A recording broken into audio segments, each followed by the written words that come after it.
just what I do, and I hope you let me in, yeah.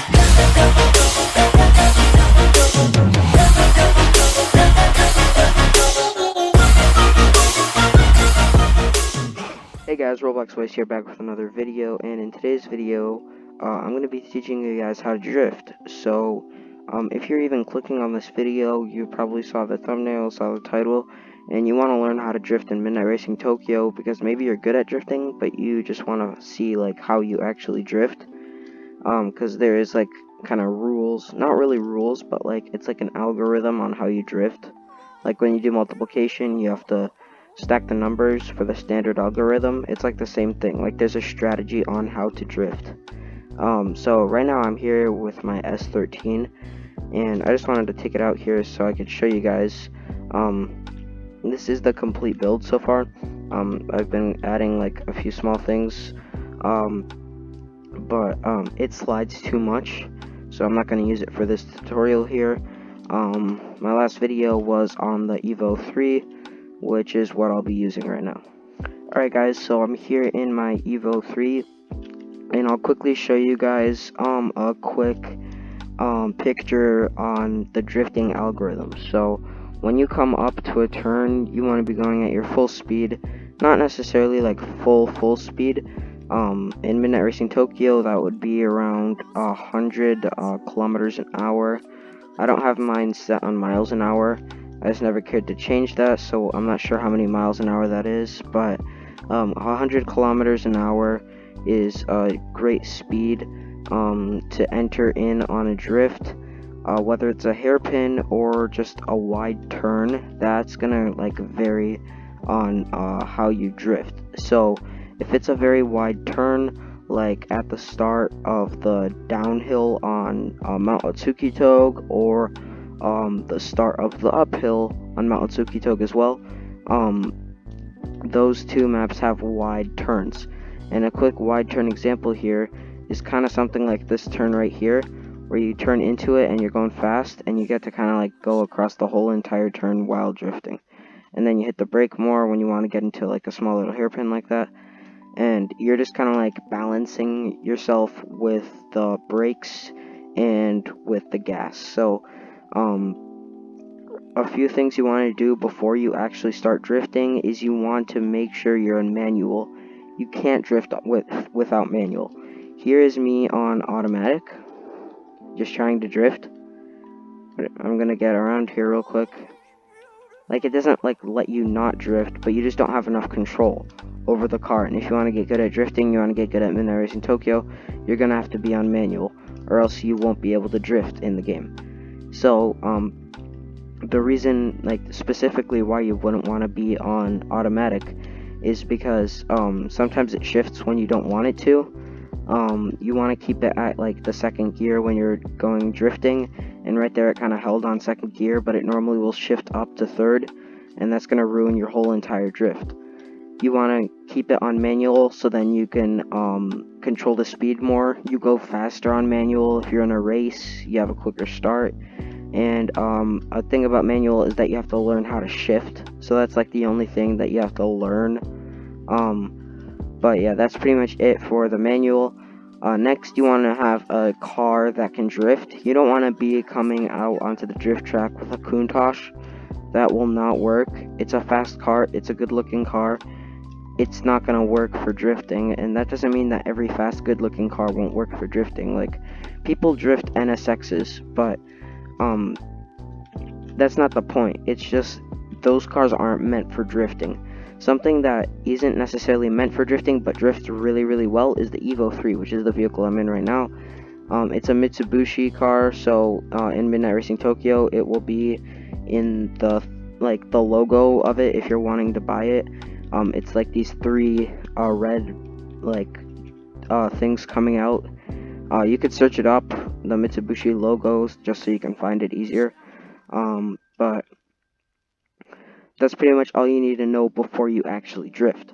So once you saw that chart there, that pretty much explains everything. You don't need me to make this video at that point, but I'm just going to make it because the text on the chart's hard to see, and everything's easier to see with a nice little example. So When you're going into a drift, let me quickly switch this to automatic, or to manual.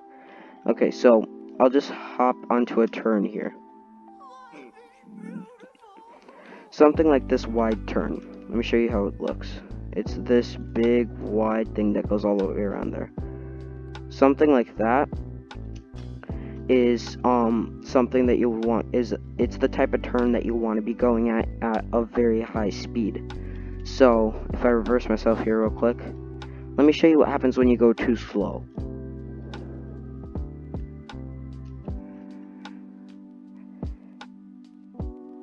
As you can see, I made it around there, but then I hit the wall.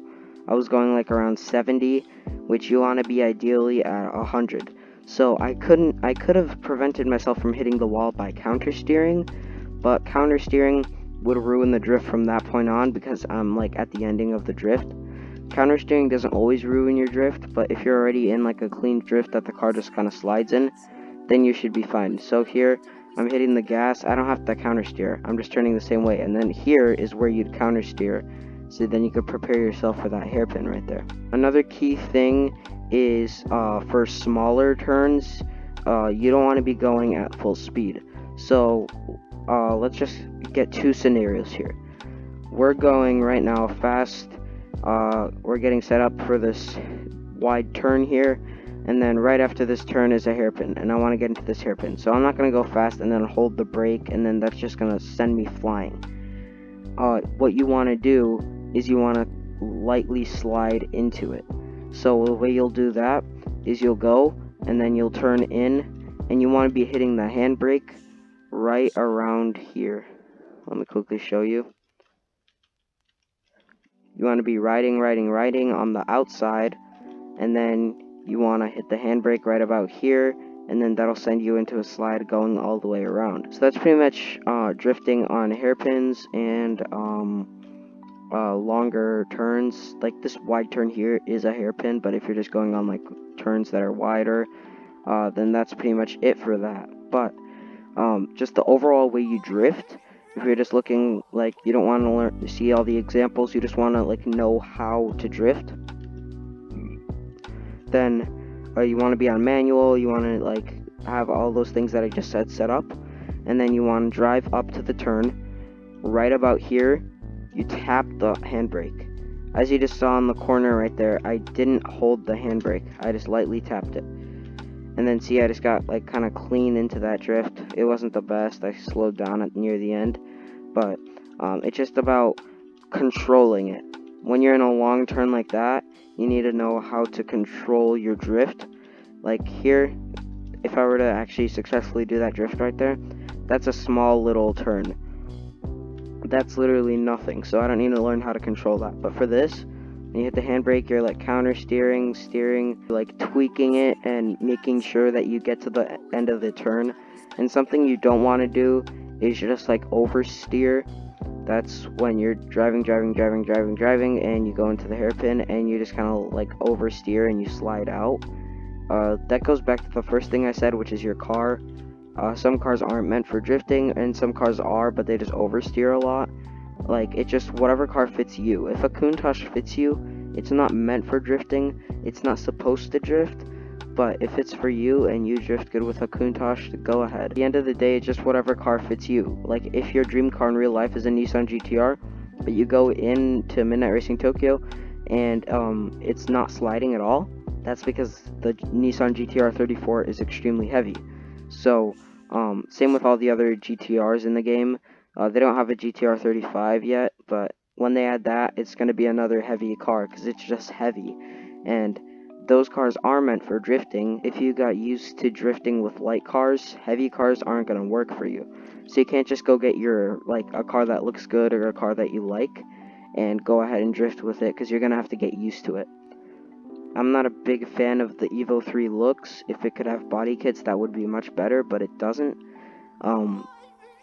But I use it because it's great for drifting. So, when you're going into a drift, what you want to do is, I won't do a drift on this side because I'm not really, it's kind of like my opposite hand. I'm going to do a drift from this side right here.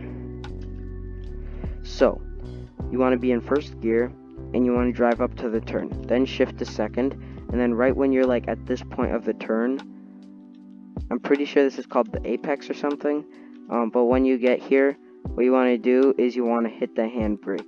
Just a light tap like I did earlier, and then you'll be sliding through this whole area, and then you just do the counter steering and steering. That's like, if you're going too much that way, then you turn the other way, and then like if you're going too much one way, you just turn the opposite way from that. And it's just kind of like you're just getting used to drifting.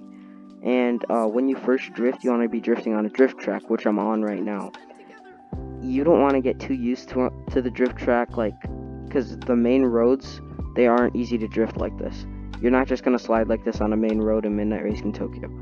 It's just not going to work. So if you get used to this like type of road, the slippery roads on the drift tracks, that's going to be good for you for when you're practicing, but you don't want to be stuck on these like all the time, because then when you go onto the real roads and real tracks, everything's going to be much harder. Kind of like the transition from automatic to manual.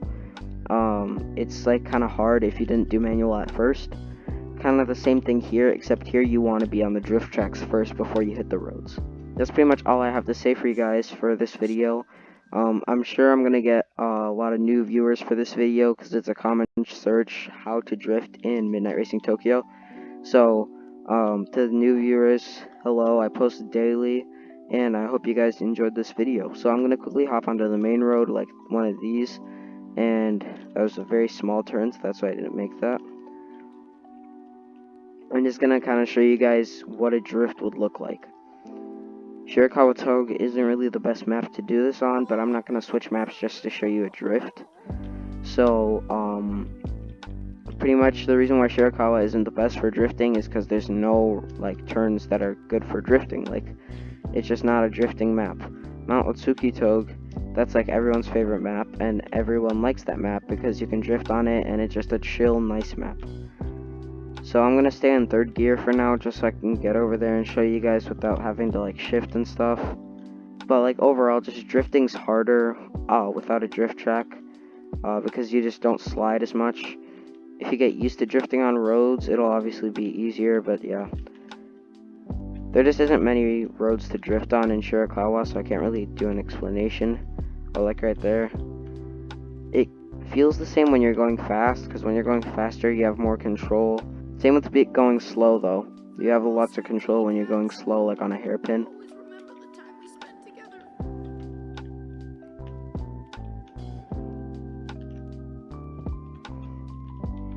Alright guys, so that's pretty much it. I'll just show you guys this hairpin here real quick on Shirakawa. There, that wasn't too bad of a drift. But that's all for today's video. So if you guys enjoyed, tell me down below. Also tell me if this tutorial here helped you. And it really makes me feel good if a video that I made helped one of you guys in this game. So please subscribe and like. It helps me and motivates me to make more videos for you guys.